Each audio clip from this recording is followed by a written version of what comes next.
Endicott. Welcome to ECTV News. I'm Christina McNamara. And I'm Michaela Paddock. Here's what's happening. All this month. Robert Gill Off-Season Volume 1. Off-Season is an ongoing photographic project created by Robert Gill. This collection of images was created largely in his mid to late 20s and is a product of Mr. Gill's intuitive yet vigorous shooting habits that continue today at the Carol Grillo Gallery. Stanley Tredick is best known for the photographs he took of President John F. Kennedy relaxing with his children. Tredick's photographs of the first family, published in Look from 1960 to 1964, lent Kennedy an endearing credibility that greatly contributed to his popularity. At Heffler Visiting Artist Gallery. Expanding the Field, Cynthia Roberts and Larry Volk exhibition.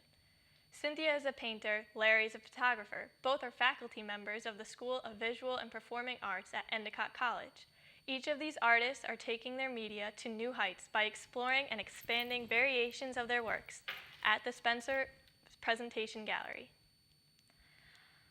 On Thursday at 4 p.m., Endicott College Global Village. Many countries and their cultures represented at this event. There will be food to sample, games to play, and music to enjoy. Come experience what the many cultures of Endicott has to offer at the EC Student Center. Also at 4, Internship Supervisor Forum, reception for site supervisors and interns at the VPAC. At 6:30, La Chanterelle dinner. Come and have a dinner at the La Chanterelle as students from Hospitality Management School develop interpersonal, team building, and time management skills in both service and culinary techniques. At 7, using APA style like a pro. Not sure how to use sources in your papers? Worried about plagiarism? We will walk you through how to cite in current APA style. Bring any questions you have at Diane Halley Library, room 208. At 7:30, Hakamo does Bruins opener. Come join the fun and watch the Bruins home opener at the Kennedy Lounge. Starting on Friday, Topsfields Fair, open door food pantries, Good Farm. Volunteer support is needed to help staff the Good Food Farm. For more information, contact Lori Rawls. At 12 p.m., Fridays in the Rose. Don't miss each Friday in the Rose. Each performance is designed to give audiences a taste of the sublime in just enough time to listen and grab a bite during lunch hour. On Saturday, at 8 p.m., Family and Friends Concert, with performances by the Endicott Singers, Harmonelle, Bassline, the Modern Band Project, Pep Band, Chamber Ensemble, and sneak previews of dance and theater performances to come. Audiences will get to experience the great vitality of the performing arts program at Endicott College. On Sunday at 7:30 a.m., Making Strides Walk. Sponsored by the American Cancer Society, the annual Making Strides event in Boston is as unique and special as the stories that motivate each of us to find a cure. Each step you take is personal, and each step is helping to save lives. For more information, contact Lori Rawls. At 8 a.m., Walk Now for Autism. The success of Walk Now for Autism Speaks is greatly dependent on the dedication and support of volunteers. In order to reduce costs and dedicate more funds to autism research, Walk Now for Autism will rely on volunteers to assist in many capacities. For more information, contact Lori Rawls. On Monday, 8:30 p.m., Hakamo does Monday Night Football. Every Monday night, come join friends in the Kennedy Lounge for Monday Night Football. And on Tuesday, 8 a.m., Employer Open Forum, Careers in Sales and Marketing, and question and answer sessions. Join a panel of employers across different industries as they provide an overview of their companies, opportunities available, share their career stories, provide advice, and answer your questions. 3:30 p.m., Between Torturer and Lover, Oral Historians and the Culture of Confession. A lecture and discussion by Dr. Alexander Freud, president of the Canadian Oral History Association, on the confessions made in history at the Spencer Presentation Gallery. On Wednesday, 1 p.m., Business Plan, Do You Even Need One? Business Plan, Do You Even Need One? Is an Entrepreneur Week workshop focusing on the necessity strategy of creating a business plan while starting a business at the Life and Sciences Building. At 2 p.m., How to receive funding for your business featuring Bob Michael. Learn from an industry professional on the different strategies to generate funding for your startup business at the Life Sciences Building. 3 p.m. How to pitch your business idea featuring Tom Kennedy. Learn from an industry professional on the best strategies to successfully pitch your business idea to potential investors at the Life Science Building. 9 p.m. Scary Movie Wednesdays. A chance to build community with a themed movie night for residents every Wednesday night. There will be horror movies in order to get ready for the Halloween season at Stone Ridge Hall. And here's entertainment with Dina Cashman. Hey EC, welcome to this week's entertainment. I am Dina Cashman here to fill you in on celebrity gossip and all the media buzz. History seems to be repeating itself with an unlikely pair, or perhaps likely by the way things are going, friends. Everyone should have seen this one coming, but Britney Spears and Miley Cyrus are in fact friends, and Spears is supporting Miley every step of the way with her new transformation. They both have the same manager, Larry Rudolph. You can see some familiar themes here with the new haircuts and different styles of dress to catch the public's eye in order to gain a new image. Britney and Miley have been working on a new song together with their newfound friendship called SMS on Miley's new album that she has been working on called Bangers. The song was just recently leaked to the internet before the official release date. 1989 was the year that The Simpsons premiered in the city of Springfield. Now an iconic character is going to be killed off in their 25th season. Polls are being taken online to see who the show Hang on. Yeah, do it again. Who show watchers think it will be.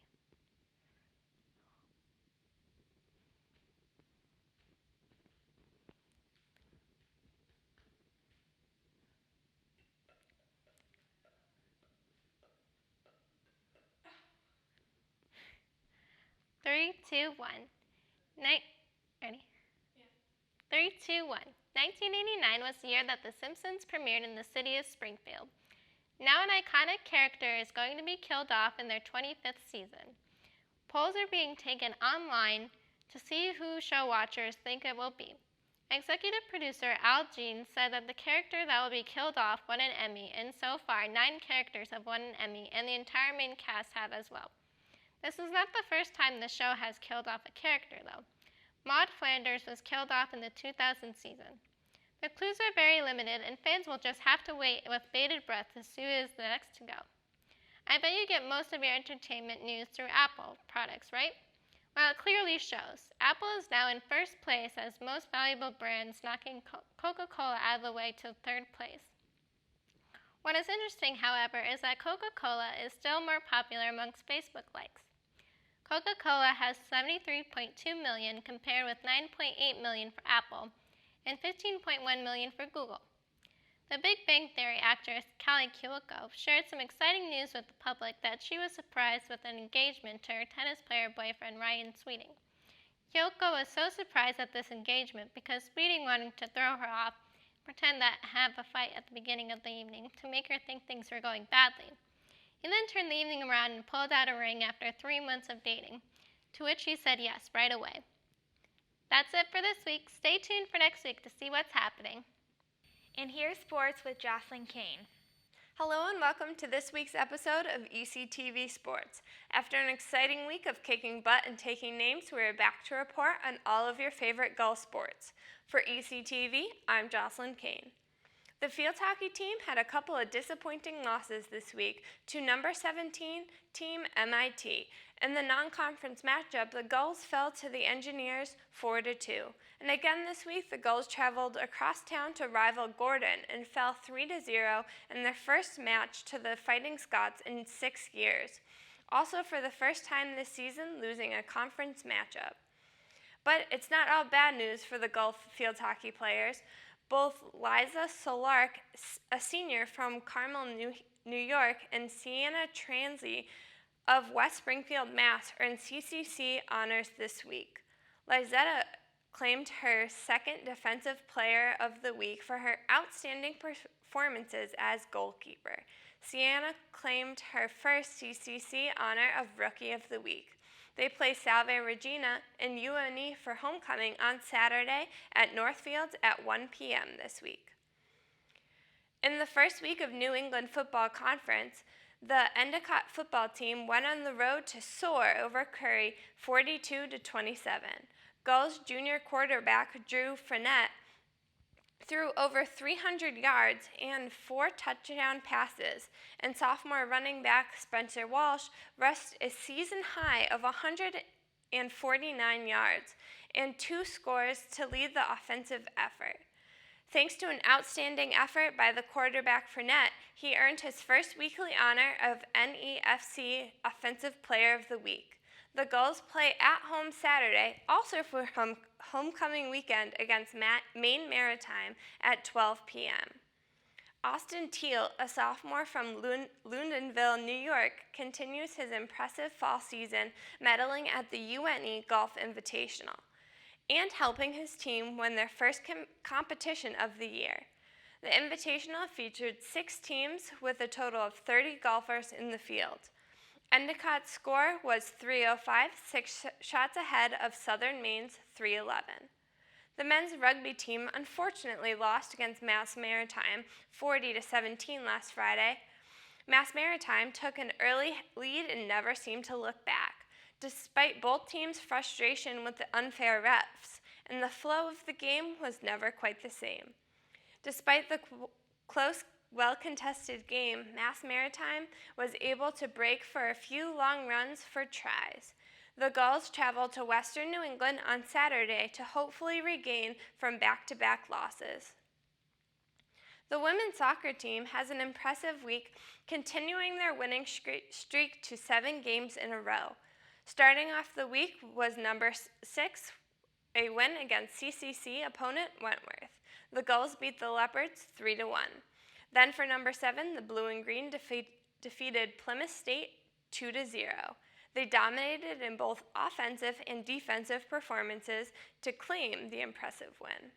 For the 3rd straight week in a row, junior Katie Donnelly has earned CCC Defensive Player of the Week. And also this week, Taylor Grace received an Offensive Player of the Week, earning her first CCC honor.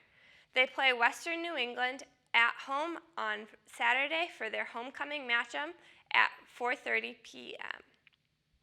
On the men's side, they also had an exciting week with wins and honors all around. They started off by hosting CCC opponent Wentworth. At the end of both frames, the game remained scoreless until Endicott freshman Edwin DeMoya scored with 20 seconds into the first overtime, giving the Gulls their second conference win of the season. And no surprise here, because of his efforts and win for the Gulls, DeMoya was able to claim his second Rookie of the Week award. And also, after an impressive free kick during the first half of the game, the Blue and Green were able to stun UMass Dartmouth on Tuesday evening with a win.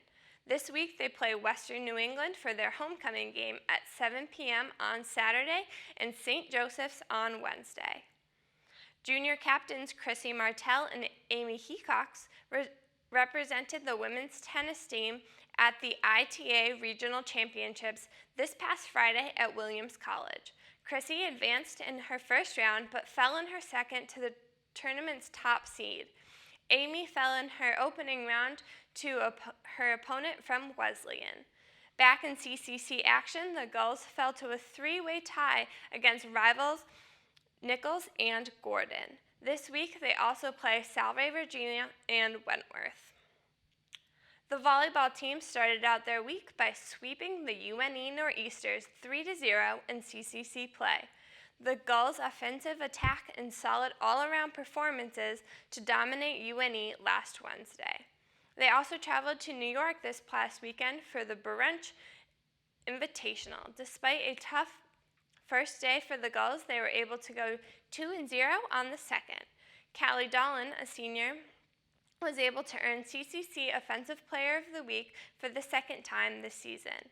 Dolan and fellow member Mackenzie Guerrier were able to hand the Wentworth Leopards their second loss of the season on Tuesday night.